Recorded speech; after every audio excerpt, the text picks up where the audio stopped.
ناظرین کرام، آج کا جو ہمارا ٹاپک ہے وہ کیا ہے؟ وہ ہے روزے کی اہمیت۔ اللہ اکبر! اب آپ روزے سے ہیں اور روزے کی اہمیت، جب آپ اس کے فضائل، اس کی برکات، روزے رکھنے کا انداز، اس میں کیا کرنا چاہیے کیا نہیں کرنا چاہیے، روزے کی روح کیا ہے، روزے رکھنے کے بعد اس کا حاصل کیا ہے، اس کے مقاصد کیا ہیں، اور سب چیزیں انشاءاللہ یہ ڈسکشن ہمارے اس سیگمنٹ میں شامل ہوں گی۔ تو میں امید کرتا ہوں کہ بہت ہی توجہ کے ساتھ آپ ہمارے اس سیگمنٹ کو دیکھیں گے انشاءاللہ عز و جل۔ ہم آپ کے ساتھ ہیں اور آپ ہمارے ساتھ ہیں، اور یہ قافلہ رواں دوا ہے سوئے مدینہ، جس کے بعد ہماری جو منزل ہے انشاءاللہ وہ جنت الفردوس ہوگی انشاءاللہ۔ ناظرین کرام، آج یکم رمضان مبارک ہے، اور عاشقان اولیاء کے لیے یکم رمضان کی تاریخ بہت اہم ہے، کیونکہ اس ماہ مبارک کی پہلی تاریخ کو پیروں کے پیر دستگیر، روشن ضمیر، قطب ربانی، محبوب سبحانی، غوث سمدانی، قندیل نورانی، شہباز لامکانی، پیر پیراں میر میراں، شیخ ابو محمد سید عبد القادر جیلانی رحمۃ اللہ تعالی علیہ، یعنی ہمارے غوث پاک کی الحمدللہ ولادت باسعادت بھی ہے۔ اس میں شک نہیں کہ حضور غوث پاک رحمۃ اللہ تعالی علیہ مادر ذات ولی، یعنی پیدائشی ولی اللہ تھے۔ آپ رحمۃ اللہ تعالی علیہ نے پیدا ہوتے ہی پہلے ہی دن سے روزہ رکھا، اور آپ رحمۃ اللہ تعالی علیہ سحری سے لے کر افطاری تک اپنی والدہ محترمہ کا دودھ نہ پیتے تھے۔ سبحان اللہ! چھوڑا ہے ماں کا دودھ بھی ماہ سیام میں، سرتاج اتقیاء کو ہمارا سلام ہو۔ محترم ناظرین، رمضان المبارک اپنی رحمتوں اور برکتوں کے ساتھ ہمارے درمیان آ چکا ہے۔ آج پہلا روزہ بھی مکمل ہونے جا رہا ہے۔ اس ماہ مبارک کے روزے مسلمانوں پر فرض کیے گئے ہیں۔ اسلام میں روزے کی بہت ہی زیادہ اہمیت ہے، کیونکہ اسلام کے 5 ارکان میں سے ایک رکن روزہ بھی ہے۔ جی ہاں محترم سامعین و حاضرین و ناظرین، روزہ فرض ہونے کی بڑی زبردست وجہ ہے۔ اگر آپ اس وجہ کو جان لیں گے نا، اور پس منظر کو ذہن میں رکھتے ہوئے روزہ رکھیں گے، تو انشاءاللہ آپ کو بہت ہی لطف آئے گا۔ اسلام میں کئی اعمال کسی نہ کسی روح پرور واقعے کی یاد تازہ کرنے کے لیے بھی مقرر کیے گئے ہیں۔ مثلاً صفا و مروہ کے درمیان حاجیوں کی سعی حضرت بی بی ہاجرہ رضی اللہ تعالیٰ عنہ کی یادگار ہے۔ آپ رضی اللہ عنہ اپنے لخت جگر حضرت اسماعیل علیہ السلام کے لیے پانی تلاش کرنے ان دونوں پہاڑوں کے درمیان 7 بار چلی اور دوڑی تھی۔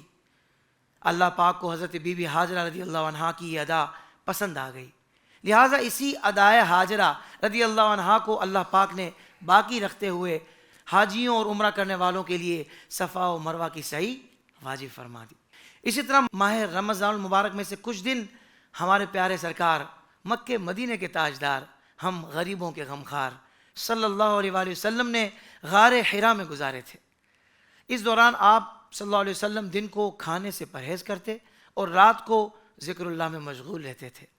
تو اللہ تعالیٰ نے ان دنوں کی یاد تازہ کرنے کے لیے روزے فرض کیے، تاکہ اس کے محبوب صلی اللہ علیہ وسلم کی سنت قائم رہے۔ ویورز، اگر بات کریں روزے کے اصل مقصد کے حوالے سے، تو روزے کا مقصد تقوی و پرہیزگاری کا حصول ہے۔ روزے میں چونکہ نفس پر سختی کی جاتی ہے، اور کھانے پینے کی حلال چیزوں سے بھی روک دیا جاتا ہے، جس سے نفس پر قابو پانے اور حرام سے بچنے پر قوت حاصل ہوتی ہے۔ اور یہی ضبط نفس اور خواہشات پر قابو پانا وہ بنیادی چیز ہے جس کے ذریعے آدمی گناہوں سے دور رہتا ہے، گناہوں سے رکتا ہے، گناہوں سے بچ جاتا ہے۔ آ گیا رمضان عبادت پر کمر اب باندھ لو، فیض لے لو جلدی یہ دن 30 کا مہمان ہے، 2 جہاں کی نعمتیں ملتی ہیں روزہ دار کو، جو نہیں رکھتا ہے روزہ وہ بڑا نادان ہے۔ محترم ناظرین، آج کا ہمارا ٹاپک ہے روزے کی اہمیت۔ اس حوالے سے انشاءاللہ عز و جل ہم علماء کرام سے رہنمائی حاصل کریں گے۔ تو آئیے بڑھتے ہیں سوالات کی طرف، اور میں قبلہ شاہ صاحب کی طرف آؤں گا۔ اور پہلا سوال، قبلہ شاہ صاحب یہ ارشاد فرمائیے گا، قرآن پاک میں ارشاد ہوا کہ یا ایھا الذین آمنوا کتب علیکم الصیام کما کتب علی الذین من قبلکم لعلکم تتقون۔ اے ایمان والو، تم پر روزے فرض کیے گئے جیسے تم سے پہلے لوگوں پر فرض کیے گئے تھے، تاکہ تم پرہیزگار بن جاؤ۔ اس آیت میں یہ فرمایا گیا جیسے تم سے پہلے لوگوں پر فرض تھے۔ اس سے معلوم ہوتا ہے کہ شاہ صاحب روزہ بہت قدیم عبادت ہے۔ تو یہ فرمائیے کہ پچھلی شریعتوں میں روزوں کا کیا تصور تھا، اور اس کے کیا احکام ہوتے تھے، اور آج کا یعنی اس شریعت میں کیا معاملہ ہے؟ جی بالکل، آپ نے جو بات ذکر فرمائی ہے سورۃ البقرہ کی اس آیت کے ضمن میں کہ یا ایھا الذین آمنوا کتب علیکم الصیام کما کتب علی الذین من قبلکم لعلکم تتقون، کہ ایمان والو روزہ تم پر فرض کیا گیا ہے جس طرح تم سے پہلے لوگوں پر فرض کیا گیا تاکہ اس کے ذریعے تم تقوی حاصل کرو۔ روزہ ایک بہت بنیادی عبادت ہے جس کی نیت ہی کہ اگر آپ دیکھیں تو اس کی نیت جو ہمارے علماء نے احادیث اور قرآن کی آیات اس کے تمام مفاہیم کو سامنے رکھ کر جو اس کا خلاصہ نقل کیا وہ یہ ہے کہ مسلمان بنیت عبادت صبح صادق سے لے کر غروب آفتاب تک عمدن قصدن کھانے پینے اور جماع سے خود کو روک کے رکھے، یہ ہے روزے کی شرعی تعریف۔ سبحان اللہ۔ آپ کا یہ سوال کہ یہ اس کی فرضیت کیا پہلے بھی ہو چکی ہے، اس سے پہلے یہ عرض کروں گا کہ اسلام کے اندر اس کی فرضیت بالتدریج ہے، کیونکہ دین اسلام دین فطرت ہے، انسان کی طبیعتوں کے تقاضوں کو بالکل منظور رکھا گیا۔ مکی زندگی کے اندر اگر آپ دیکھیں تو ابتدائی دور کے اندر اگر آپ دیکھیں گے تو صرف اعتقادی تربیت تھی، یعنی کسی عبادات کو خاص طور پر بدصورت فرض نہیں کیا گیا، صحیح، بس یہ تھا کہ تم دار اسلام کے اندر داخل ہو رہے ہو تو عقیدہ توحید میں خود کو پختہ کرو، واہ واہ، عقیدہ رسالت میں پختہ کرو، عقیدہ آخرت میں پختہ کرو۔ اس زمانے میں جنہوں نے ایمان لایا ان کے لیے صرف یہی کافی تھا کہ وہ اعتقاد کے اندر پورے ہو جائیں۔ اب جب ہجرت کے بعد حضور سید عالم صلی اللہ علیہ وسلم کا جو دور مبارکہ 10 سال کا ہے، اس میں بالتدریج اب احکام عبادات کا نفاذ ہونے لگا، یعنی دلی اعتقاد کے ساتھ ساتھ عملی مظاہرہ کیا ہوگا۔ اس میں سب سے پہلی فرضیت جو ہے وہ نماز کی ہوئی، وہ اس لیے تھا کہ بدن مشقت کو برداشت کر سکے، تو یہ بہت آسان طریقہ پہلے لایا گیا نماز کا۔ اس کے بعد جب بدن عادی ہو گیا تو اس کے بعد زکوٰۃ کو لایا گیا۔ انسان کے لیے بہت شاق ہوتا ہے، بہت مشکل ہوتا ہے کہ بندہ اپنا مال کما کر پھر وہ کسی غریب پر خرچ کرے، تو نماز کے ذریعے بدن کا ایثار، بدن کی قربانی، بدن کو رب کی بارگاہ میں مطیع و فرمان بردار بنانا، اس کی مشق کرائی گئی، اور اس کے بعد مال کی مشق کرائی گئی، یعنی زکوٰۃ کا ادا کرنا۔ اور اس سے بڑا جو سب سے بڑا مرحلہ تھا وہ اپنے نفس کشی کے لیے، کہ اپنے آپ کو بھوکا پیاسا رکھ کر گویا کہ تقوی کو حاصل کرنا اور معاشرے کے اندر غریب، نادار اور فقیر لوگوں کی اس درد، اس تکلیف، اس پیاس اور اس گھٹن کو محسوس کرنا۔ تو یہ تیسرے درجے کے اندر، یعنی ترتیب فرضیت کے اندر اگر آپ دیکھیں گے تو نماز ہے، زکوٰۃ ہے، اور اس کے بعد روزہ اسلام میں فرض کیا گیا۔ اس سے قبل اگر آپ دیکھیں تو لعلکم تتقون کے ضمن کے اندر اور پھر کتب علیکم الصیام کما کتب علی الذین من قبلکم، تمام مفسرین لکھتے ہیں کہ روزہ ایک ایسی پاکیزہ عبادت ہے جو زمانہ قدیم سے چلی آئی۔ اگر آپ قدیم مصری تاریخ کو پڑھیں، یونان کو دیکھیں، یہاں تک کہ غیر اسلامی تہذیب کو اگر آپ دیکھیں، یا جو صحائف اللہ رب العالمین جل وعلا کی جانب سے نازل ہوئے بصورت صحائف کے، بصورت کتب کے، چاہے وہ صحف ابراہیم ہے، چاہے وہ تورات ہے یا انجیل، ان تمام کے اندر روزوں کی خصوصیت رکھی گئی ہے۔ فرمایا یہ وہ تاریخ ہے کہ تم سے پہلے بھی ہم نے روزے فرض کیے، جس طرح کہ احادیث کے اندر بھی آتا ہے، اشارہ بھی قرآن کے اندر موجود ہے کہ 40 دن تک حضرت موسیٰ علیہ السلام نے روزہ رکھا۔ یہاں پر جو آخری بات میں عرض کرنا چاہتا ہوں ٹیکنیکل، وہ یہ ہے کہ روزے ہی کی فرضیت کا پہلے سے اہتمام کیوں کرایا گیا؟ جی، اس کی وجہ حضرات صوفیہ نے بڑی باریکی سے پکڑی ہے۔ فرمایا اس کی وجہ یہ ہے کہ انسان کی جو طبیعت ہے، اور انسان کی طبیعت اور بشری کثافت جو ہے، جو اللہ رب العالمین کے انوار و الطاف و انعام و ہدایت کو دل تک رسائی نہیں دیتے، اس دبیز اور غلیظ اور سخت پردوں کو پھاڑ کر دل کے اندر اللہ کے عرفان و لطائف کو پہنچانے کا اگر کوئی عمل ہے تو وہ روزہ ہے، اللہ کہ وہ شہوات کو توڑ دیتا ہے، سبحان اللہ، وہ شہوات کو توڑتا ہے۔ جب شہوات ٹوٹتی ہے تو یہ انسان کے اندر موجودہ عارضے کے اندر سب سے خطرناک جو عارضہ ہے وہ شہوات کا ہے، تو اس کو توڑنے والی چیز جو وہ روزہ ہے، اور یہ اللہ رب العالمین جل وعلا کی جانب سے الطاف و انوار و عنایات اور ہدایت کو براہ راست دل کے اندر قبولیت کا درجہ دیتا ہے۔ اور اس میں ایک بات یہ سمجھ لیجئے، علماء نے لکھا کہ کثرت روزہ ہی طبیعت کو لطیف کرتا ہے اور وہ متوسمین میں سے ہو جاتا ہے، جیسے قرآن میں آیا نا کہ ان فی ذلک لآیات للمتوسمین، کہ اس میں متوسمین کے لیے گویا کہ نشانیاں ہیں۔ متوسمین وہ ہیں جو صاحبان فراست ہیں، صاحبان کشف ہے، کہ اتقوا فراست المومن۔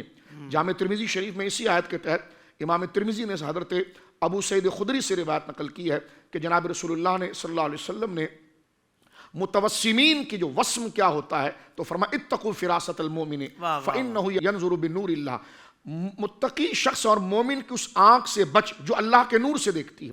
تو یہ فراست کیا ہے؟ یہ کشف ہے. کشف کیا ہے؟ وہ غیب کا معائنہ ہے.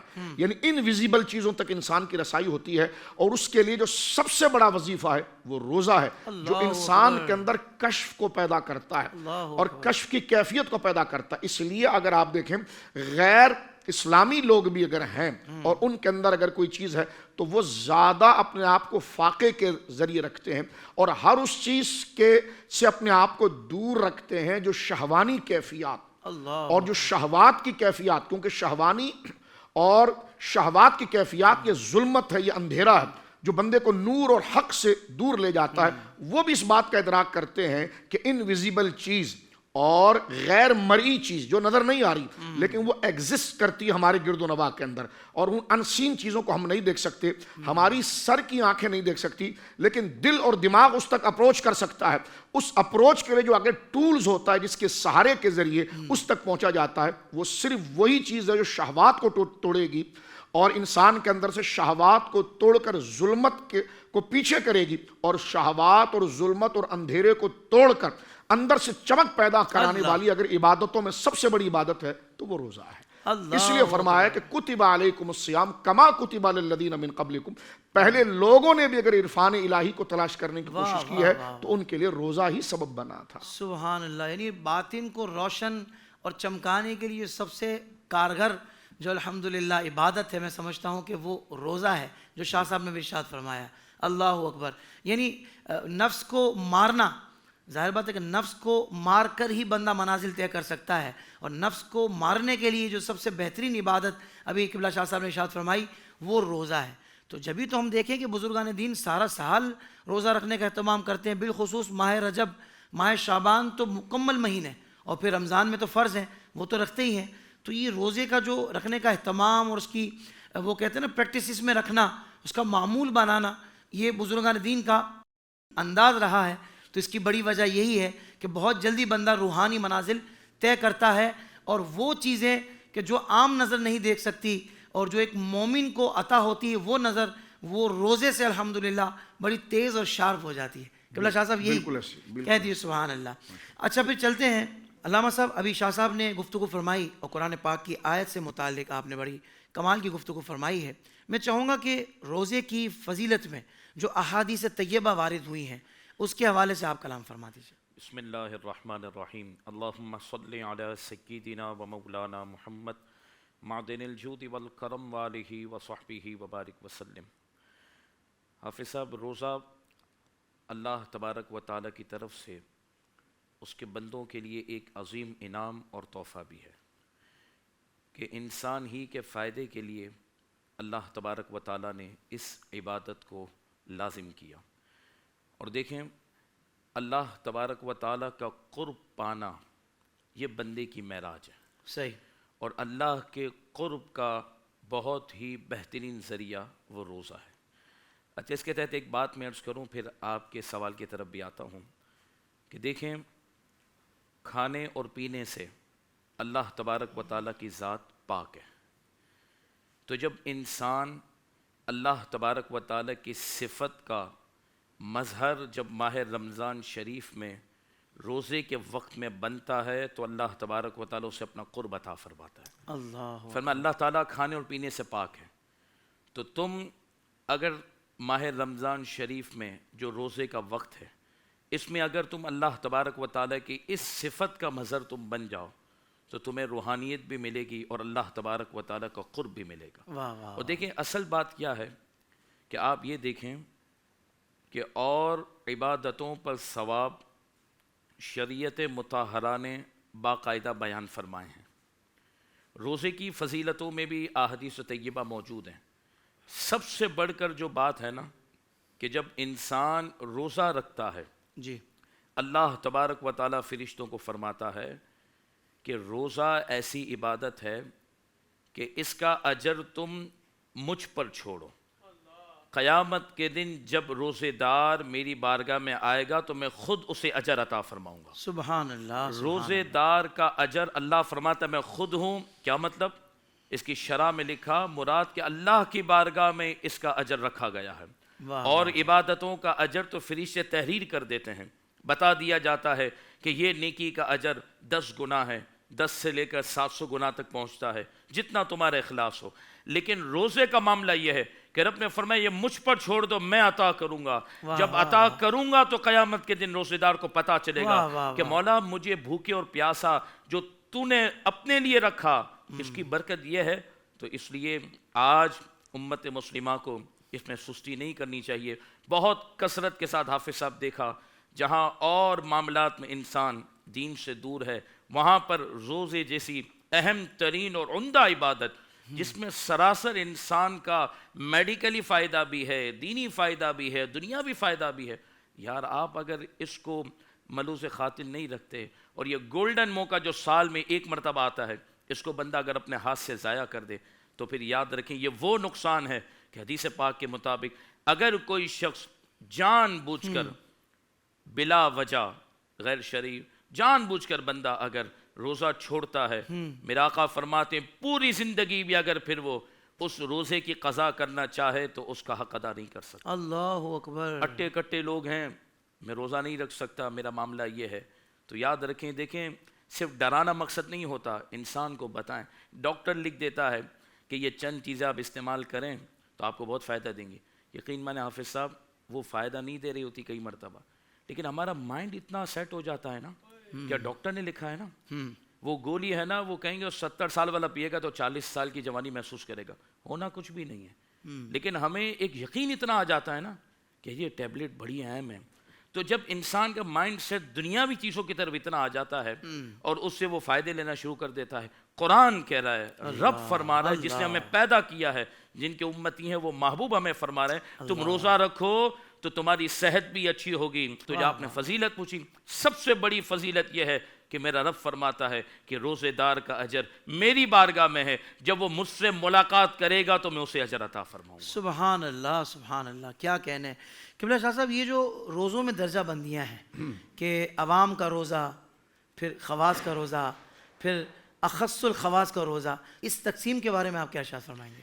دیکھیے بالکل یہ اپنی کیفیات کے حوالے سے، جس طرح کہ ابھی ذکر کیا گیا کہ روزے کے اجر کے حوالے سے موطا امام مالک کے اندر یہ روایت موجود ہے کہ حضور سید عالم نے فرمایا کہ اللہ رب العالمین شاہ فرماتا ہے کہ ہر عبادت کی کا ایک اجر ہے، 10 گنا ہے، 700 گنا ہے، سوائے روزہ کے کہ میں خود اس کی جزا بن جاتا ہوں۔ جب اس ارشاد ہوا، فرمایا کہ قال النبی صلی اللہ علیہ وسلم کل عمل ابن آدم یضاعف، ہر عمل انسان کا جو ہے وہ بالتدریج اللہ رب العالمین جل وعلا کے فضل سے بڑھتا رہتا ہے۔ فرمایا الحسنۃ بعشر امثالھا الی 700 ضعف، یہاں سکتے کہ 10 گنا سے لے کر وہ 700 گنا تک بڑھ جاتا ہے۔ فرمایا قال اللہ تعالی الا الصوم، مگر سوائے روزے کے جو ہے اللہ رب العالمین جل وعلا فرماتا ہے کہ میں خود اس کی جزا دوں گا، یعنی اس کی حد نہیں رکھی گئی۔ مسلم میں بھی ہے، لیکن موطا امام مالک کے الفاظ میں نے آپ کے سامنے پڑھے ہیں، اور قرآن کریم فرقان حمید کی یہ آیت کہ انما یوفی الصابرون اجرہم بغیر حساب، کہ واحد صرف وہ نیکی ہے کہ جس کا اجر اللہ رب العالمین جل وعلا اپنے فضل سے اس میں کوئی کٹوتی نہیں فرمائے گا، اور اس عمل کا پورا پورا اجر اللہ تعالیٰ فرمائے گا، اور وہ ایک عمل ہے صبر۔ صبر ایک ایسا عمل ہے کہ جس پر اللہ رب العالمین نے فرمایا کہ ارشاد باری طرح اجرہم بغیر حساب، یعنی اس کا پورا اجر دیا جائے گا، اور لا تعداد بغیر حساب و کتاب کا اجر دیا جائے گا۔ آپ جو بھی شرح دیکھیں گے اس آیت کی کہ یہاں صبر سے مراد کیا ہے، علماء نے کہا روزہ۔ واہ واہ واہ، تو گویا کہ یہ آیت کریمہ بھی اس طرف مکمل اس معاملے کی طرف مشیر ہے کہ روزہ جو ہے وہ عظمت والا ہے، کہ جس کی جزا اللہ رب العالمین جل وعلا مکمل عطا فرماتا ہے، بلکہ انسان کی سوچ سے زیادہ عطا فرماتا ہے، اور عبادتوں میں وہ عبادت صبر ہے، اور سب سے مشقت والی چیز ہے۔ ان اللہ مع الصابرین، قرآن نے ذکر کیا کہ صبر والوں کے ساتھ خدا ہے۔ تو یہاں پر بھی اگر آپ دیکھیں کہ وہ انا اجزی بہ، میں اس کی جزا دیتا ہوں، اور ایک اس کا تلفظ ہے انا اجزا بہ، میں خود اس کی جزا بن جاتا ہوں۔ اللہ اکبر۔ تو آپ اندازہ لگائیے کہ ایک اس کا اعراب یوں بھی پڑھا گیا نا کہ وانا اجزا بہ، میں خود اس کی جزا بن جاتا ہوں۔ اس کی طرف غور کرنا چاہیے، ہمارا اس کی طرف توجہ نہ ہونا، ان فضائل اور کمالات کی طرف توجہ نہ ہونا، اور نادانی کی بنا پر ہماری نیتیں تھوڑی کمزور ہو جاتی ہے، ذوق کم پڑ جاتا ہے، تو وہ نیت اور ذوق کم ہونے کی وجہ سے ہماری پریکٹیکل اور عملی زندگی جو ہے اس میں کمزوری آتی ہے، جس کی بنا پر آپ نے جو ارشاد فرمایا 3 درجے بن جاتے ہیں۔ علماء نے اس میں کیٹیگری لکھی ہے، روزے کا حق ادا کرنے والی کیسے طبقے ہیں یا کیسی فکر ہے. اس میں محض ایک عوام ہے. لوگوں میں رمضان شریف کے برکات اور ثمرات اور اس کی حقیقت سے ہم کنار ہونا اور فکری طور پر اس سے ایک قلبی وابستگی اور ہم آہنگی کرنے میں کیفیات مختلف ہوتی ہیں. جی. اس لیے اس کی کیٹیگری ذکر کی گئی ہے. جس طرح کہ پہلا طبقہ کہا گیا کہ جناب وہ عوام کا طبقہ ہے، کہ روزہ انہوں نے اس اعتبار سے تو ضرور رکھا ہے کہ بنیت عبادت رکھا ہے، صبح صادق سے لے کر غروب آفتاب تک قصدن اور عمدن کھانے پینے اور عمل تزویج سے خود کو روک کے رکھنا، بس یہی کیا. اس کے بعد جو نہیں بولنا تھا وہ بھی بولا، یعنی صرف خود کو کھانے پینے اور شادی شدہ ہے تو اس نے اپنے آپ کو عمل تزویج سے بصورت عبادت کے اس نیت کے ساتھ اپنے آپ کو صبح صادق سے لے کر غروب آفتاب تک روکے رکھا. اس نے غیبت بھی کی، پھر اس نے گالی گلوچ بھی کی، اس نے دھوکہ دہی بھی کی. صرف ان 3 کاموں سے رکھا رہا.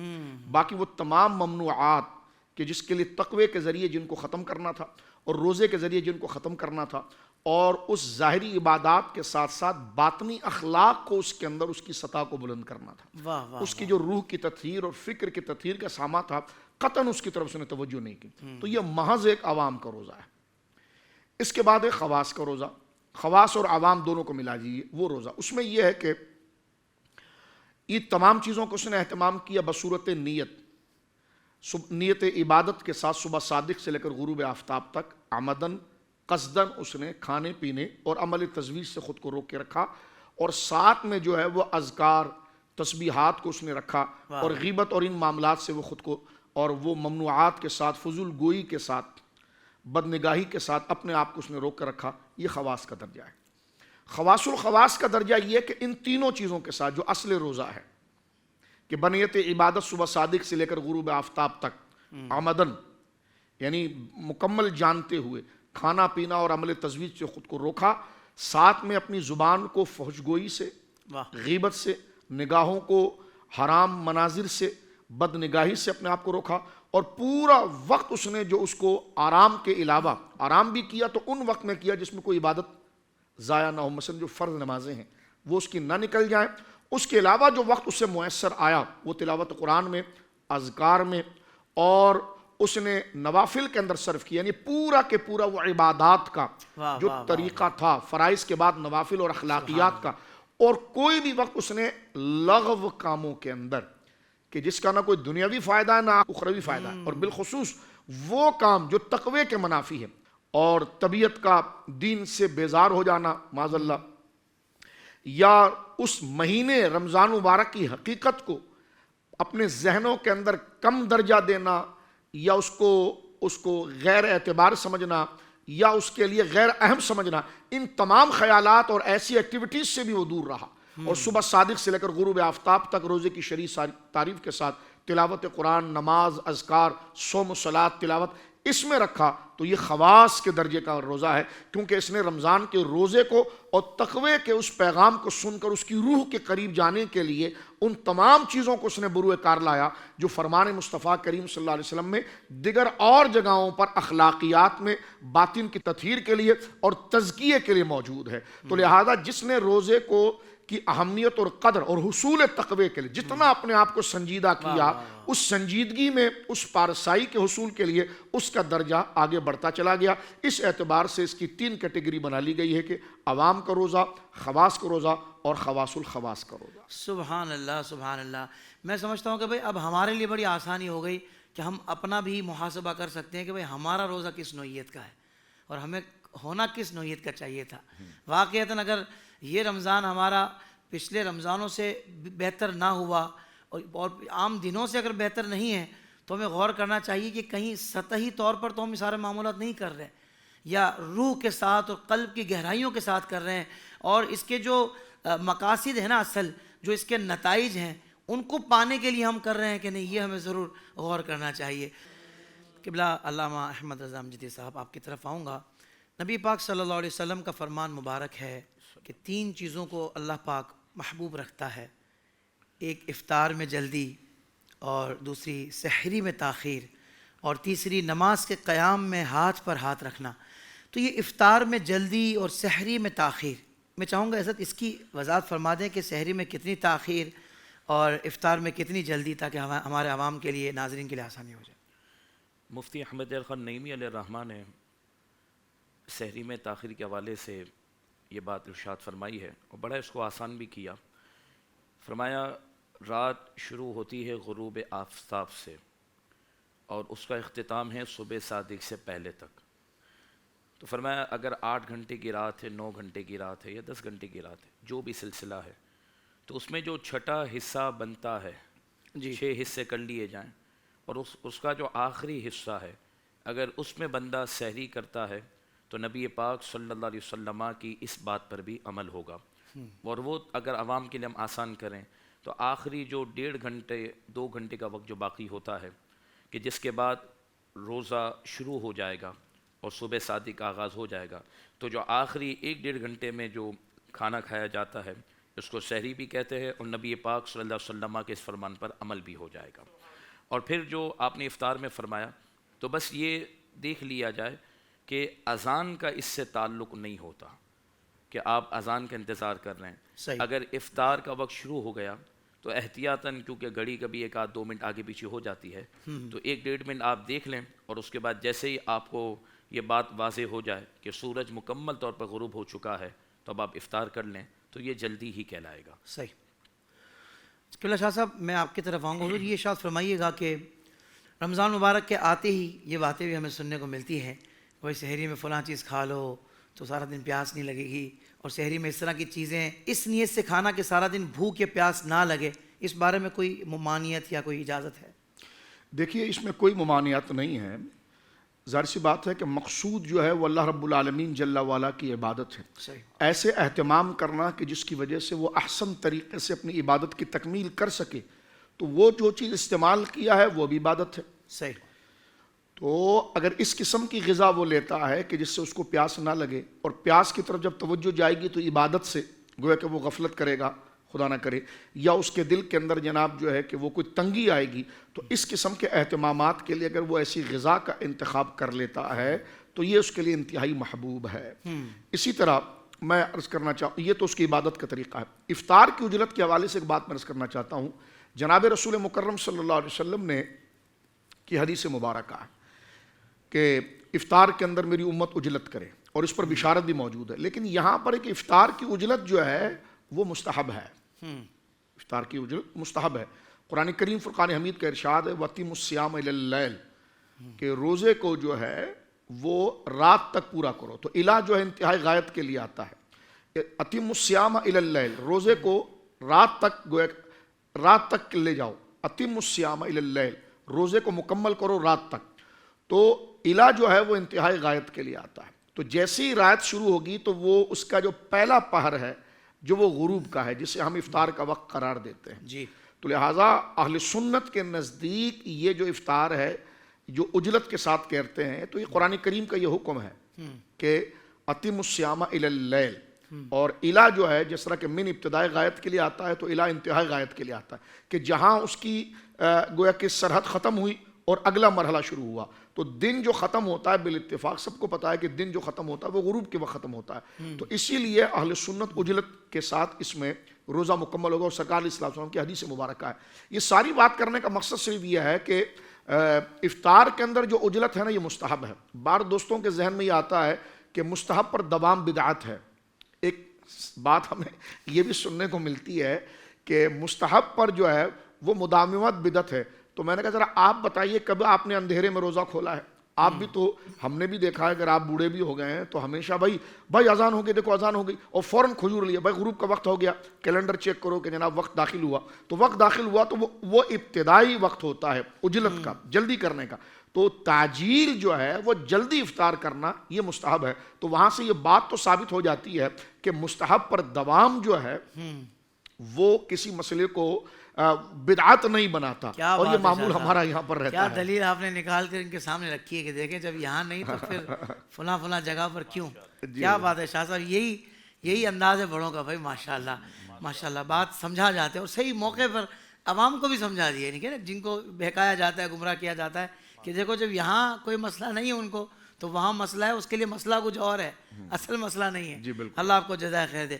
شاہ صاحب یہ بھی ارشاد فرمائے نا کہ روزے میں ٹائم پاس نہیں ہو رہا ہوتا بعض اوقات نا، مطلب لوگ اس کو ٹائم پاس کرنے کے لیے کچھ ایسی ایکٹیویٹیز جیسے گیم کھیلنا یا سوشل میڈیا کا استعمال اس طریقے سے، تو کیا کہیں گے حضرت؟ یہ اس کو بوجھ سمجھ رہے ہیں روزے کو، یا اس کی لذت سے آشنائی نہیں ہے، یا اس کے اجر پر توجہ نہیں ہے؟ اس پر کچھ کلام فرما دیں۔ بالکل، یہ عدم توجہ کی وجہ سے ہوتا ہے۔ یہ کھیل کود اور لغویات وہاں پر ہوتی ہے کہ جب حصول تقویٰ کے لیے طبیعت گویا کہ تیار نہ ہوتی، اور بدقسمتی کے ساتھ بس کسی طریقے سے یہ ٹل جائے، یہ وقت ٹل جائے، تو یہ ذہنی بیداری کا غماز ہوتا ہے۔ ور اگر حصول تقویٰ کے لعلکم تتقون، اور وہ اللہ رب العالمین جل وعلا کی جزا، اور پھر آپ دیکھیے روزہ تو ہے ہی صبر کا، تو اس قسم کی کیفیات جو آپ کی طبیعت کی تطہیر نہ ہونے کی وجہ سے وہ شہوانی کیفیات اور ذہنوں کا منتشر ہو جانا، یا دل کا یا دماغ کا دین سے دور ہو جانا، اس قسم کی مشکلات تو وہاں پر آئے گی،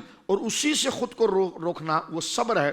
تو جب سب جیسا ابتدا میں بات کر دی گئی کہ روزے کی جزا اللہ خود بنتا ہے، عز اسمہ، تو وہ اجر اس لیے ہے کہ ان مشکلات کا آپ نے سامنا کرنا ہے، کہ ہر وہ چیز جو مزاج روزہ، روح تقویٰ کے خلاف ہوگی، اور وہ اپنے آپ کو اپنی طرف اٹریکٹ کر رہی ہوگی، اور آپ اس میں مبتلا اس لیے ہونا چاہ رہے ہوں گے کہ بس یہ جو ڈیوریشن ہے کہ افطار کا وقت آ جائے اور میری جان چھوٹ جائے، اور یہ رمضان کسی طریقے، تو یہ طبیعتوں کے اندر یہ اچاٹ پن آتا ہے۔ اس وجہ سے بندہ اپنے آپ کے لیے، اپنے وقت گزارنے کے لیے غیر ضروری ایکٹیویٹیز لے لیتا ہے، غیر ضروری مصارف وہ لیتا ہے، اس لیے کہ اسے یا تو علم نہیں ہوتا، یا علم ہو گیا تو پھر دلچسپی نہیں ہوتی۔ تو لہٰذا جو تقوی، جیسا ہم نے عوام اور خواص اور خواص الخواص کا جو ذکر کیا، اس میں بھی یہ جواب مضمر تھا اور شامل تھا۔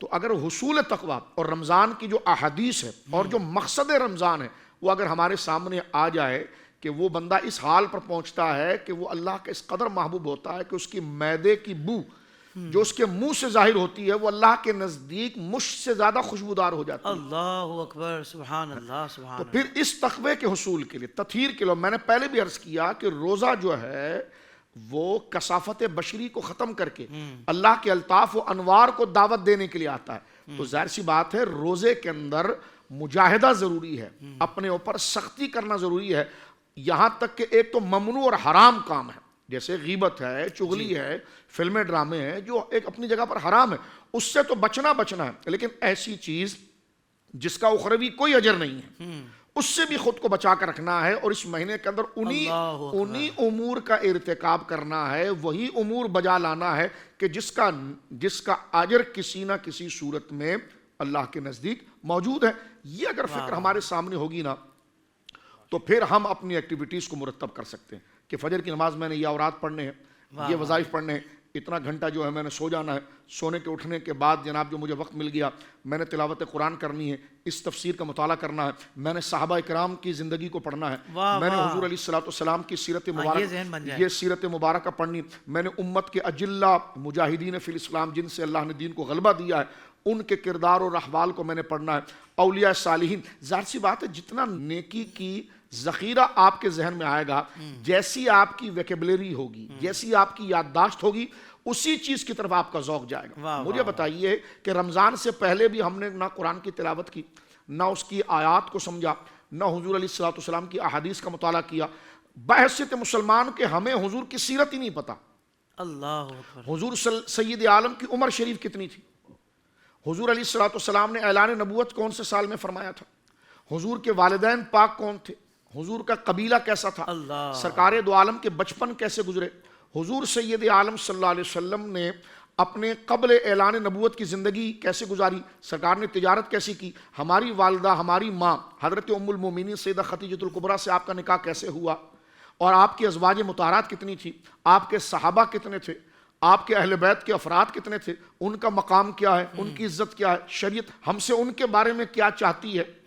پھر صحابہ کرام کی عزت و توقیر، اہل بیت کی عزت و توقیر، حضور کے غزوات کتنے ہیں؟ سرکار کون کون سے غزوات میں خود تشریف لے گئے، اور کون سے ایسی جنگیں ہیں جس کو غزوہ کہا گیا لیکن حضور کی خود شمولیت نہیں ہے، تو وہ کس وجہ سے نہیں ہے؟ تو یہ پورا اگر آپ ایک نصاب بنا دیں، ڈیزائن کیا جا سکتا ہے۔ جی بالکل، اور یہ علم دین کو حاصل کر، اور یہ جتنا وقت آپ کا گزر رہا ہے اس کے تلاوت قرآن سے آپ فارغ ہوئے, آپ کا دل چاہ رہا اب تلاوت میں بند کر دوں, اب میں کچھ اور کر لوں, تھوڑا آرام کر لوں, اور آرام کرنے کے بعد جب میں اٹھوں تو میں یہ سیرت کی پوری کتاب پڑھ لوں گا. کیا بات ہے شاہ صاحب, واہ میں واہ. ان خاص صحابہ کرام رضوان اللہ اجمعین کے حالات کو پڑھ لوں گا, حضور کے خاص طور پر غزوات کو پڑھ لوں گا. اور آج جو ہم پر حالات مسلمانوں پر درپے ہیں, تو لہٰذا مسلمانوں پر تو یہ فرض ہو جاتا ہے اس حوالے سے کہ وہ حضور کے غزوات کو پڑھیں, حضور کی مکی زندگی کو پڑھیں کہ سرکار دو عالم صلی اللہ علیہ وسلم نے مخالفین اسلام کی جانب سے ہونے والی وہ مزاحمت اور ہونے والے وہ حالات جو اسلام کے راستے کو روک رہے تھے, اس میں سرکار دو عالم صلی اللہ علیہ وسلم نے کیا حکمت عملی اختیار یہ فرمائی, بات, واہ واہ. مکی زندگی حضور نے کیسے گزاری, طائف والوں کے ساتھ حضور نے کیا معاملات کیا. اس لیے کہ لقد کان لکم فی رسول اللہ اسوۃ حسنہ, حضور سید عالم کی زندگی ہی آپ کے لیے ایک نمونہ حیات ہے.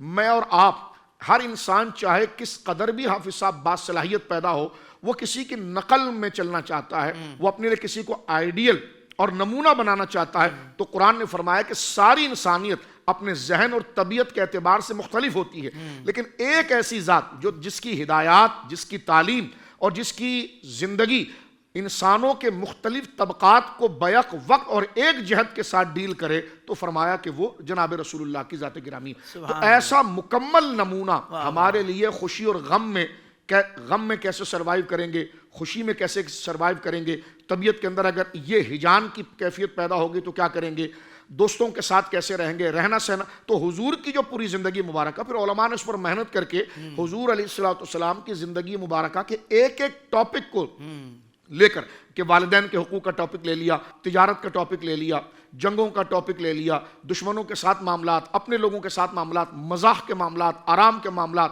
ازواجی زندگی کے حوالے سے, تجارتی زندگی کے حوالے سے, سیاسی زندگی کے حوالے سے. تو سرکار دو عالم صلی اللہ علیہ وسلم کی جامع ترین شخصیت کے یہ جو اہداف ہیں اور یہ جو شعبہ جات یہ لکھے گئے, تو کیا ہی اچھا ہو کہ رمضان شریف کے اندر ہم اپنے آپ کو غیر ضروری چیز میں اور اس موبائل کی غیر ضروری باتوں کے اندر, جس سے میں بار بار کہوں غیر ضروری چیز, کسی ٹیلی فون کو سننا یا اپنے کاروبار کی ڈیلنگ کرنا جس سے ہمارے دنیاوی مقصد ہوا, وہ ایک الگ چیز ہے. رات بھر اگر آپ کھیل کود میں گزار دیں, دن بھر اگر آپ جناب جو ہے وہ سونے میں گزار دیں, تو یہ کیا حاصل کیا. اس مہینے کو اگر آپ نے عام مہینوں کی طرح, تو لہٰذا رمضان آنے سے پہلے, جیسا 15 شعبان آ جاتی ہے, تو بعض دوست تو ایسی بھی نادان ہے کہ اس رات میں ہی ایک ہنگامہ کھڑا کر دیتے ہیں کہ بھائی آپ کیوں جمع ہو گئے مسجدوں کے اندر, اللہ, جبکہ وہی وقت ہوتا ہے کہ وہاں سے لوگوں کی طبیعت کو اللہ کی عبادت کی طرف, تعلیم اسلام کی طرف, ذوق عبادت کی طرف لایا جائے. اور اس 15 دن جو ہم گزار چکے ہیں, اس میں اس بات کا انتظار کہ رمضان کا مہینہ آنا ہے, تو میں کیا کھاؤں گا, سحری میں کیا رکھوں گا, افطاری میں کیا رکھوں گا. یہ جو آپ نے ایک شیڈول بنایا ہوا ہے, اس سے لازمی شیڈول یہ تھا کہ اس مہینے کے اندر اپنی روح کی تطہیر کے لیے, اپنے مطالعے کے لیے, اپنی گیدرنگ کے لیے, اپنی صحبت کے لیے کیا کریں گے. مساجد کے اندر علماء درس دیتے ہیں, آپ کو چاہیے کہ وہاں پر آپ پہنچیں, وہ وقت آپ وہاں پر اسپینڈ کریں, اس وقت کو وہاں پر خرچ کریں. تراویح کے بعد جو دروس ہوتا ہے, قرآن سیکھنے کا ایک بہترین وقت ہے, بہترین وقت. تو وہاں تو لہٰذا رمضان کی اہمیت اور قدر کہ وہ حصول تقوی کا ذریعہ ہے, اس کو اگر آپ عام مہینوں کی طرح سمجھیں گے تو میں اور آپ کبھی اس کے کمال کی طرف اپروچ نہیں کر پائیں گے. لیکن جب ہم سمجھ جائیں گے یہی وہ مہینہ ہے جو باطن میں انقلاب پیدا کرتا ہے اور بندے کو واقعی میں بندہ بناتا ہے اور انسان کو انسانیت کے قریب کرتا ہے, تو لہٰذا یہ ذوق اگر ہمارے سامنے ہوگا تو ہم اس کے حصول کے لیے علماء سے مشورہ کریں گے, دیندار لوگوں سے مشورہ کریں گے, اور اس طرف جب توفیق کریں گے تو ہم تو مائل بکرم ہے, کوئی سائل ہی نہیں. جب بندہ خود کوشش کرے گا تو اللہ رب العالمین خود قبولیت کی توفیق عطا فرما دے گا. سبحان اللہ, سبحان اللہ, کیا کہنے شاہ صاحب, ماشاء اللہ. علامہ احمد امجدی صاحب, حضرت یہ بات تو طے ہے کہ ماہ رمضان کے آغاز ہوتے ہی ماحول بالکل بدل گیا. یعنی ایک آفس کے اندر ایک بندہ جاتا تھا علاوہ رمضان نماز پڑھنے, رمضان سے پہلے. رمضان شروع ہوئی تو شاید ایک آدھ کوئی رہ جاتا ہوگا. اب اس کے لیے بھی بہانہ نہیں ہے کہ یار وہ ماحول نہیں ہے. میں کہتا ہوں ماحول ایسا ہے کہ عبادت کی طرف مائل ہونا بہت آسان ہے. جس کے ذہن میں یہ ہے نا کہ میں ایمان والا ہوں تو مجھے پریکٹیکل بھی ہونا ہے, اس کے لیے ایک بہترین ماحول بن چکا ہے. حضرت روزے سے متعلق بات چل رہی ہے. برش کر کے جو نارملی صبح اٹھ کر جو برش کرتے ہیں, ٹوتھ برش کرتے ہیں, اب ٹوتھ برش تو نہیں کر پا رہے, مسواک کی طرف مائل ہو رہے ہیں. میں چاہتا ہوں مسواک کے حوالے سے حضرت کوئی ایسا خوبصورت ارشادات حضور کے جو ہیں وہ اگر آپ عطا فرما دیں تو ہماری یہ قوم مستقل مسواک کی سنت پر عمل پیرا ہو جائے. لیکن ویسے بھی حافظ صاحب روزے کے علاوہ بھی جیسا کہ شاہ صاحب نے فرمایا کہ اسوہ حسنہ کے اندر نبی پاک صلی اللہ علیہ وسلم کی یہ بات موجود ہے کہ آقا دو جہاں صلی اللہ علیہ وسلم نے اپنی پوری ظاہری حیات پاک یوں سمجھیں کہ مسواک پر آپ نے دوام فرمایا، ہمیشہ کی فرمائی۔ جب آخر میں آپ دنیا سے پردہ فرما رہے ہیں اس وقت بھی مسواک کو نبی پاک صلی اللہ علیہ وسلم نے پسند بھی فرمایا اور اختیار بھی کیا ہے۔ سبحان اللہ۔ اور مطلب سب سے بڑی بات یہ ہے کہ مسواک سے جو ہے نا اللہ تبارک و تعالیٰ کی رضا اور اس کا قرب مل جاتا ہے۔ تو رمضان شریف کے مہینے کے اندر اگر ہم تھوڑی سی صرف توجہ دیں، وہی بات ہے نا کہ اگر ہمیں ایڈورٹائزمنٹ میں کسی ٹوتھ پیسٹ کی جو ہے نا وہ یوں سمجھیں کہ فضیلتیں اور فوائد بتا دیے گئے تو خود ہی خود ہمارا ذہن بن جائے گا۔ ہم اس کو ری چیک بھی نہیں کرتے کہ یہ صرف ایڈورٹائزمنٹ ہے یا واقعی میں اس میں کوئی جان ہے، بس ہمیں دنیا میں نظر آنا چاہیے، اور بالخصوص ٹی وی کے اسکرین پر اور بڑے چینل پر اور پیک ٹائم پہ اگر کوئی ایڈورٹائزمنٹ آگے ہم سمجھتے ہیں یہ بہت اچھی چیز ہے، ذہن بن گیا۔ ایک طرف نبی پاک صلی اللہ علیہ وسلم کے اتنے فرامین موجود ہوں جس میں فرمایا سب سے بڑھ کر بات یہ کہ اللہ کا قرب مل جاتا ہے، فرشتے اس کے منہ کے قریب ہو جاتے ہیں، اور مسواک سے جب بندہ نماز ادا کرتا ہے تو علیحدہ اگر بندہ مسواک کے علاوہ نماز پڑھے اور مسواک کر کے پڑھے تو 70 درجے بڑھ جاتے ہیں۔ اللہ اکبر یا کبیرہ۔ 5 روپے اگر ہمیں روٹی یا دودھ کہیں سستا ملے تو وہاں ہماری اپروچ ہوتی ہے، اور یہاں 70 گنا فضیلت بڑھ جاتی ہے، اس پر ہماری توجہ نہیں ہوتی۔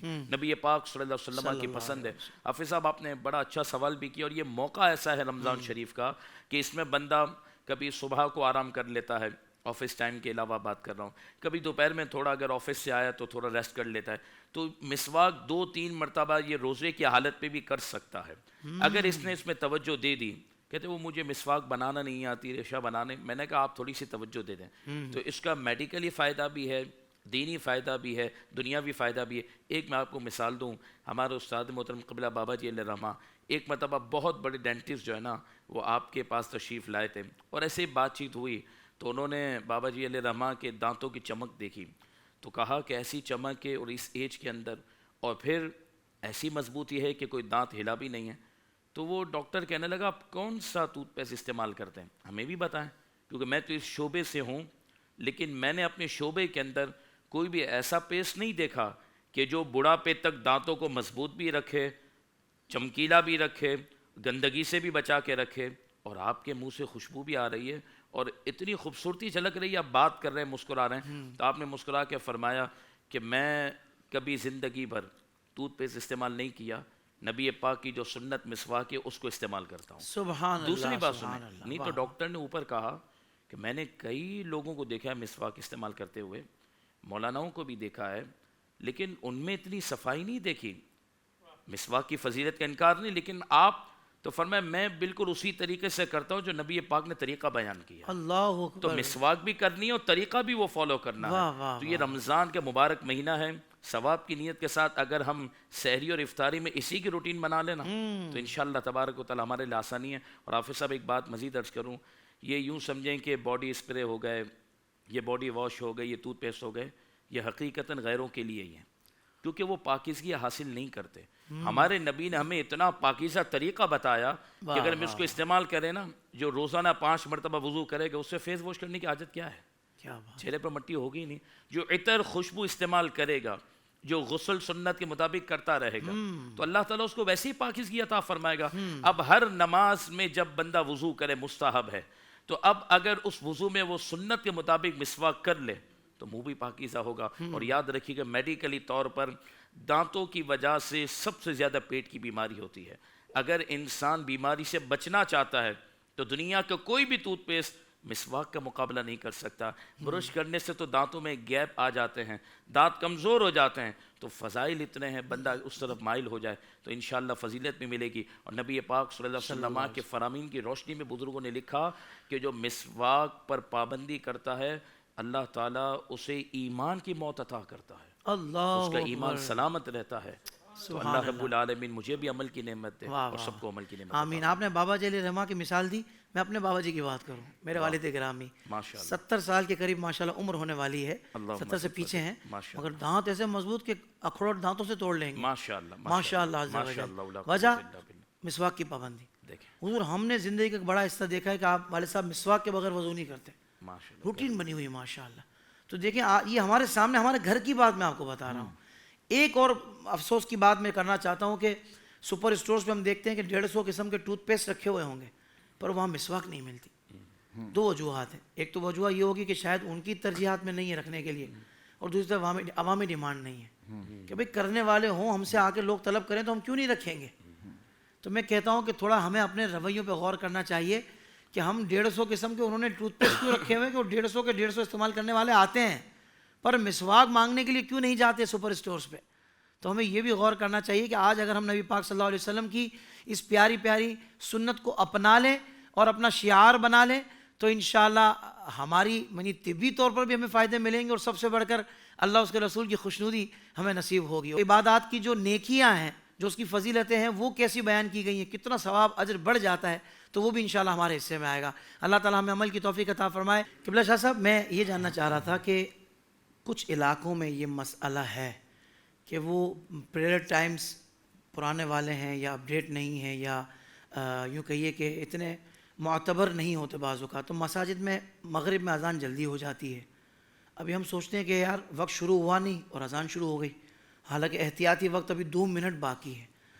تو ایسے میں وہ جو روزہ دار ہیں, اہل محلہ ہیں, ان کو کیا کرنا چاہیے, ان کو کیا احتیاط کرنی چاہیے کہ وہ مکلف نہیں ہے, اگر مسجد میں اذان ہو رہی ہے تو بھائی کھول لیں, اس طرح کر لیں, یا مسجد والے تک بات پہنچائیں یا اس کی تصدیق کریں. اس معاملے میں کیا احتیاط کرنی چاہیے ارشاد فرمائیں. دیکھیے بہت حساس مسئلہ ہے, اور اب تو ڈیجیٹل دور ہے, صحیح, اور جو نقشہ جات ہیں اور کیلنڈر ہیں وہ تو بڑی آسانی انداز کے ساتھ آپ اپنے موبائل پر بھی اس سے اپروچ کر سکتے ہیں. صحیح, اور یہ احتیاطی طور پر نہ ٹی وی پر اکتفا کریں اور نہ جناب جو ہے کہ وہ اذان پر کریں, الا یہ کہ آپ کو اس بات کا یقین ہو کہ یہاں سے یہ اعتبار اور معتبر طریقے سے اس چیز کا اعلان ہوتا ہے. بالکل صحیح. اپنے لیے تصدیق کے لیے جو باقاعدہ جو ماہرین علم ہے, علم توقیت کے اور اہل سنت کے جو جید علماء ہیں جنہوں کی نگہداشت اور نگرانی کے اندر اس کو مرتب کر دیا گیا ہے, وہ چارٹ آپ کو بڑی آسانی کے ساتھ مل جاتا ہے. صحیح. جب دسترخوان پر میں اور آپ کھانے کی تمام چیزیں جو بالکل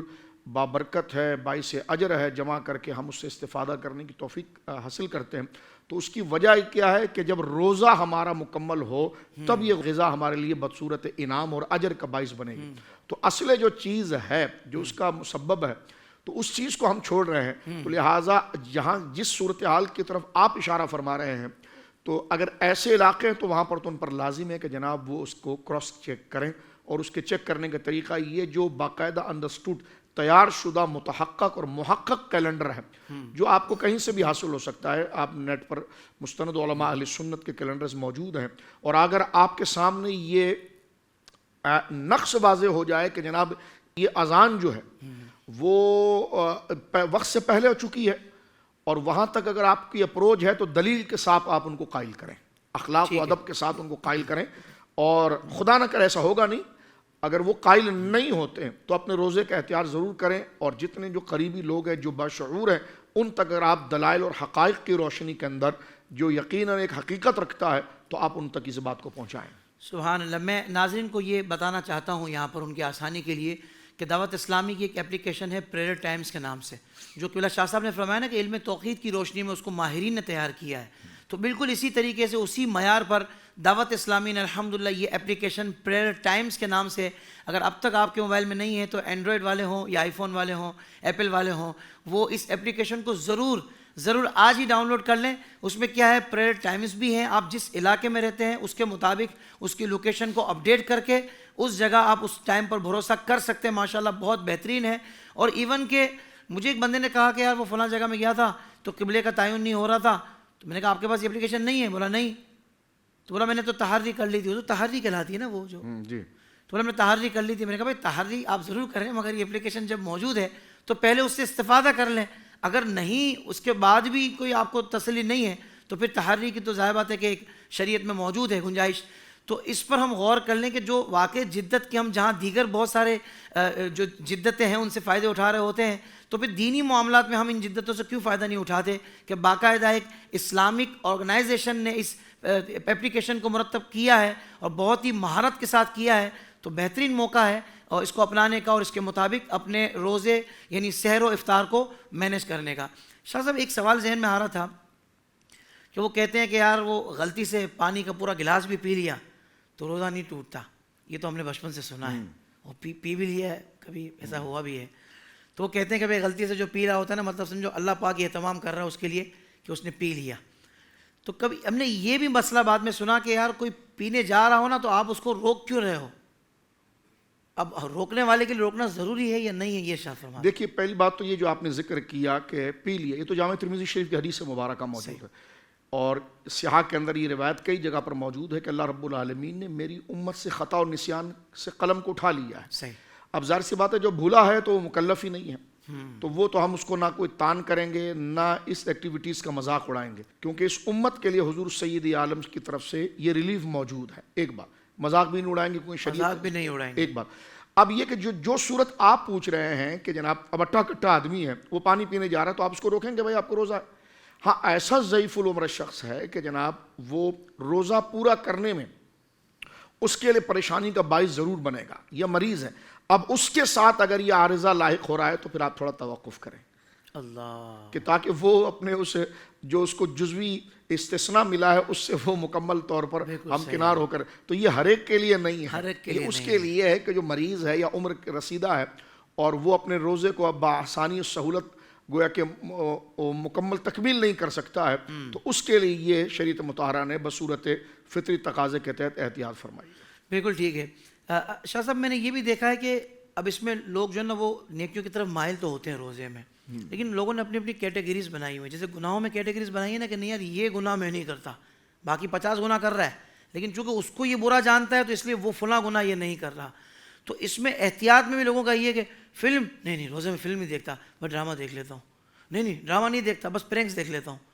حضرت یہ جو لوگوں نے اپنے اپنے معیارات بنائے ہوئے ہیں کہ نہیں اس کو برا جان رہا ہے مگر جو دوسری چیز وہ بھی بری اپنی جگہ ہے, اس کے لیے وہ بری اس کو نہیں سمجھ رہا ہے یا کم برا جان کر اس کو اختیار کر رہا ہے, اس کے بارے میں کیا شرط فرمائیں؟ کسی چیز کو برا سمجھنا حافظ صاحب اور غیر برا سمجھنا, یہ آپ نے اپنی عقل پر کیسے منحصر کیا ہے؟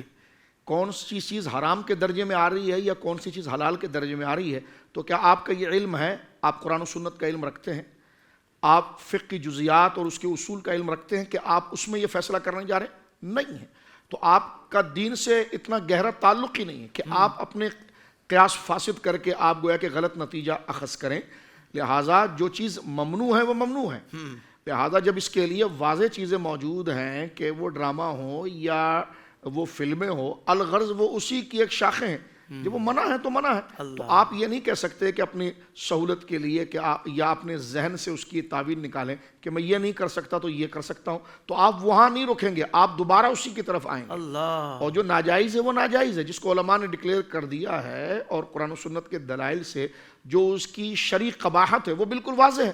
تو آپ کو چاہیے کہ جہاں پر شریعت کا حکم واضح ہو چکا ہو اور علماء اس کے لیے ایک محقق فیصلہ کر چکے ہوں, تو وہاں پر جب دلیل سامنے آ جاتی ہے نا تو وہاں پر تو قیاس شرعی نہیں ہوتی ہے. تو آپ تو پڑھے لکھے نہیں ہیں, تو آپ ایک قیاس فاسد کیسے کرنے جا رہے ہیں؟ اللہ اکبر. اس کا مطلب یہ ہوا شاہ صاحب کہ بس علماء کرام سے جڑے رہنا ہے اور یہ دین سے جڑنے کا موقع ہے. اللہ. اور سب سے دیکھیے نا کہ میں کسی پر تان نہیں کرنا چاہتا, کسی سے بھی اگر آپ کو اپروچ کرنی پڑتی ہے تو بہت ایک لمبا وقت ملتا ہے, لیکن علماء سے تو اپروچ بہت آسان ہوتی ہے. واہ واہ واہ واہ. تو آپ مسجد کے علماء, جو مساجد کے علماء ہیں, ان کے پاس آپ جاتے ہیں, نماز جماعت کے ساتھ پڑھتے ہیں, اور اس میں وہ مصافحہ کرتے ہوئے آپ مسئلہ پوچھ لیتے ہیں تو وہ آپ کو جواب دے دیتے ہیں. اللہ اکبر. سبحان اللہ. دنیا کا بھی فائدہ اور آخرت کا بھی فائدہ. کیا بات ہے. تو ہمیں اپنے علماء کی اور مسجد کے ائمہ کی گویا کہ قدر کرنا چاہیے کہ جو اپنے آپ کو لوگوں کی خدمت کے لیے اپنی ذاتی مصروفیت کے باوجود جو ہے کہ وہ لوگوں کے ساتھ اس قدر ہمبل اور ان کے ساتھ جو ہے کہ اس قدر ایثار کے ساتھ کام لیتے ہیں. اللہ اکبر. سبحان اللہ. قبلہ شاہ صاحب نے بڑی کمال گفتگو فرمائی ہے, علامہ احمد رضا امجدی صاحب نے بھی خوب گفتگو فرمائی ہے. ایک جملہ میں عرض کرنا چاہتا ہوں, موقع بڑا زبردست ہے. اب یہ بھی نہیں سمجھ آ رہا نا کہ یار کریں کیا, تو میں کہتا ہوں بھائی سب سے پہلے اپنی نماز درست کر لیں. بالکل. نماز درست کرنے کے لیے بھی یہ رمضان شریف کا مہینہ اتنا مبارک ہے, اور ظاہر بات ہے نماز درست اس صورت میں ہوگی کہ جہاں آپ اس کے فرائض واجبات اور جو اس کی شرائط ہیں وہ جانیں گے, اس کا پریکٹیکل سمجھیں گے, اور ساتھ ہی ساتھ قرآن پاک کو صحیح پڑھنا بھی نماز میں ضروری ہے. تو قرآن پاک کو تجوید کے ساتھ, مخارج کے ساتھ اگر ایک مرتبہ پڑھ لیا جائے, ایسے اس میں عمر کی کوئی قید نہیں ہے کہ آپ اس عمر میں داخل ہو گئے ہیں اب میں کیسے سیکھوں, قبر میں تو نہیں پہنچا ہے نا, سانس باقی ہے نا, تو چانس باقی ہے. تو بس آئیے، یہ مساجد کے دروازے آپ کے لیے کھلے ہوئے ہیں، ائمہ کرام آپ کے لیے تشریف فرما ہے۔ بلکہ رمضان میں تو ایک ماحول ہوتا ہے کہ بھائی وہی والی بات جو شاہ صاحب نے ارشاد فرمائی کہ ہم تو مائل و کرم ہیں، کوئی سائل ہی نہیں، راہ دکھلائیں کسے راہ رو منزل ہی نہیں، تو آنے والا اس کو دھتکار دیا جائے، اس کو اگنور کر دیا جائے۔ بالخصوص رمضان میں تو ایسا ہو ہی نہیں سکتا، عام حالات میں بھی یہ ائمہ یا علماء کبھی ایسا کرتے ہی نہیں، الحمدللہ۔ یہ تو فی سبیل اللہ دین پڑھاتے ہیں، سکھاتے ہیں، اور ہماری دنیا و آخرت کو سنوارنے کے لیے ہمارے لیے بہترین معاونین ہیں۔ اللہ تعالیٰ ان کو بہترین جزا عطا فرمائے۔